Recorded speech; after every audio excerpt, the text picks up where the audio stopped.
Hello, c'est Mia de Positive Mind Attitude. Après un parcours de plus de 4 ans et demi avant de connaître enfin les joies de la maternité, j'ai décidé d'associer mes compétences professionnelles de thérapeute à mon vécu personnel lié à l'infertilité et la PMA pour accompagner les femmes en désir d'enfant et leur permettre de reprendre le plein pouvoir sur leur fertilité. Si tu veux agir pour ne plus subir, tu es au bon endroit. Que tu sois suivi médicalement ou non, mes conseils te permettront d'avoir un autre regard sur ton parcours et d'adopter une approche globale pour mettre toutes les chances de ton côté. Ensemble, brisons le tabou de l'infertilité. Si tu connais une femme qui est concernée par le sujet, je t'invite à lui partager cet épisode. Maintenant, installe-toi confortablement et c'est parti pour l'épisode du jour. Ton infertilité n'est pas liée à ce que tu crois.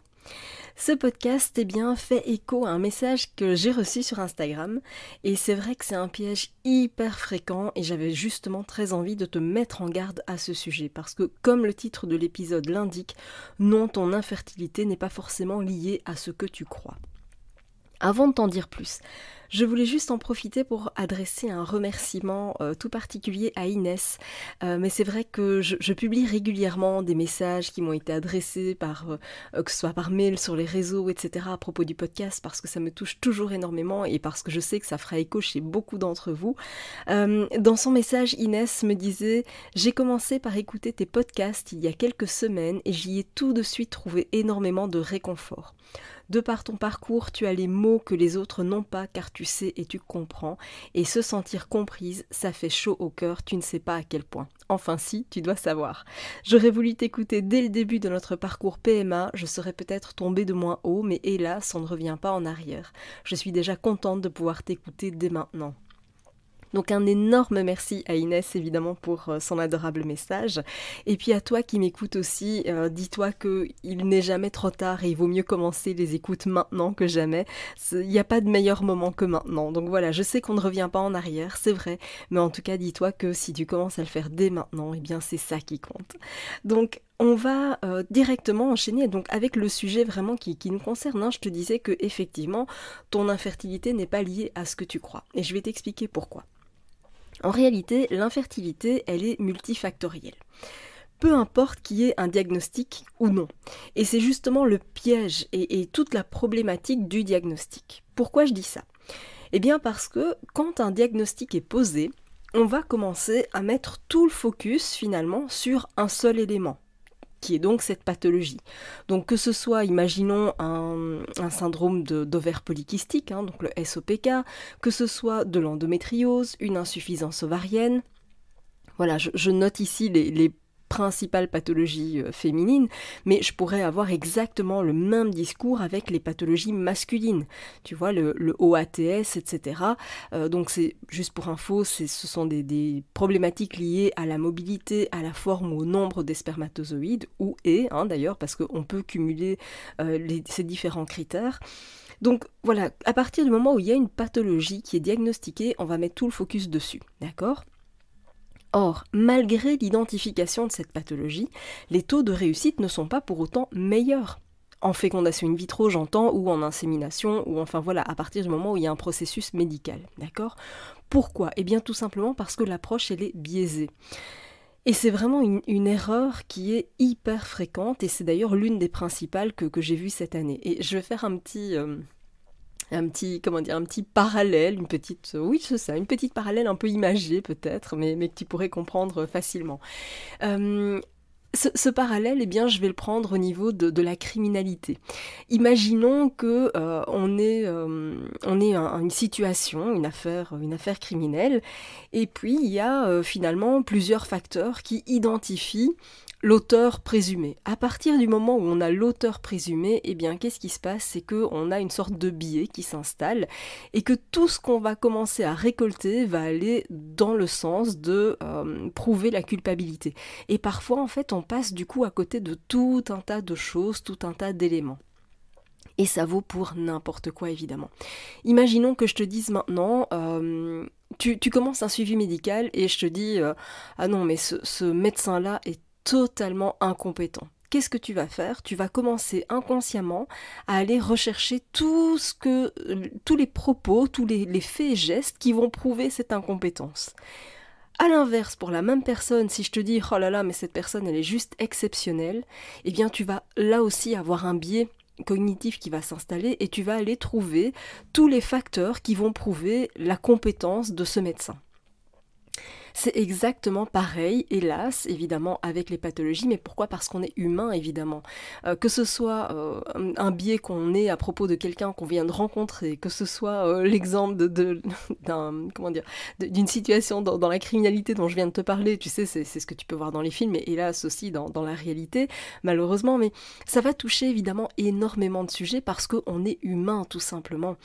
Et c'est là toute la problématique, c'est qu'à partir du moment où on a identifié quelque chose, eh bien on met le focus dessus. Alors c'est très bien d'un côté parce que ça permet évidemment de travailler ce point-là, mais malheureusement on en oublie les autres. Et comme je te le disais, c'est vraiment une des erreurs que je vois le plus souvent, vraiment. C'est on va mettre le focus, j'ai pas envie de dire au mauvais endroit, parce que oui, ok, on a identifié quelque chose et c'est important d'y faire attention, mais ne pas oublier le reste à côté. Et ça, vraiment, c'est ce que je vois très très très souvent, et c'est d'ailleurs, je pense, l'une des principales problématiques de cette année. Et j'en profite d'ailleurs pour te dire, parce que justement, cette erreur-là, je ne veux pas qu'elle se reproduise. Moi, je veux que 2024, ce soit ton année. Et pour ça, eh bien, tu auras bientôt la possibilité de t'inscrire à une masterclass sur le sujet. Alors vraiment, tu as l'info en exclusivité d'ailleurs, parce que j'ai encore communiqué absolument à personne sur ce sujet-là. Je t'en dirai bien plus très prochainement et je t'expliquerai comment t'inscrire en temps utile, hein, rassure-toi. Mais tout ce que je peux déjà vraiment te dire à ce sujet-là, déjà, c'est que tu dois absolument être présente à cette masterclass. Parce que, comme tu le sais, c'est vrai que je ne fais pas énormément de conférences en direct, mais j'ai vraiment trop de choses à te partager. Et en plus, cette conférence, cette masterclass, elle sera entièrement gratuite. Donc, tu n'as absolument aucune excuse pour ne pas t'inscrire. Ça, c'est vraiment ce que tu dois savoir dès maintenant. Je t'en reparlerai encore une fois plus longuement quand ce sera le moment, hein, ça approche, ce sera très très bientôt, parce que je veux vraiment qu'on prépare cette fin d'année 2023 et qu'on cartonne en 2024 pour que 2024 ce soit ton année. C'est voilà, tu as assez attendu, donc on va mettre le focus sur cette fin d'année et début 2024. Et vraiment à travers tous les messages que je reçois, que ce soit par mail, sur les réseaux, ou même d'ailleurs avec les femmes qui démarrent le programme d'accompagnement, eh bien, c'est ce que je constate, c'est que l'approche qu'elles ont eue, que le couple a eu jusque-là, eh bien, c'est une approche qui est incomplète. Et vraiment, on gagnerait un temps super précieux en travaillant avec une approche globale dès le départ, chez les deux membres du couple, hein, d'ailleurs. Si je prends l'exemple du don d'ovocytes, imaginons que la problématique n'est que l'ovocyte, d'accord? On s'imagine, voilà, il y a une problématique vraiment de qualité ovocytaire. Ça veut dire que si on fait appel à un don d'ovocytes, le problème devrait être résolu, on est d'accord. Pourtant, même en faisant appel à un don d'ovocytes, ça ne marche pas systématiquement, il y a encore un bon nombre d'échecs. Alors, je mets échec entre parenthèses parce que tu sais que je n'aime pas ce terme, hein, je préfère parler de tentative, mais voilà, c'est important de s'en rendre compte, et ça va évidemment dans le même sens avec un don de sperme par exemple. Je vois aussi énormément de tentatives infructueuses, alors même qu'on a fait appel à un donneur. Ça aurait dû en principe solutionner la pathologie masculine, puisque dans ce cas-là, on va rechercher un sperme qui est de qualité chez un donneur. Et pourtant, ça ne fonctionne pas non plus toujours pour autant. Donc c'est important de se dire, ça n'explique pas tout.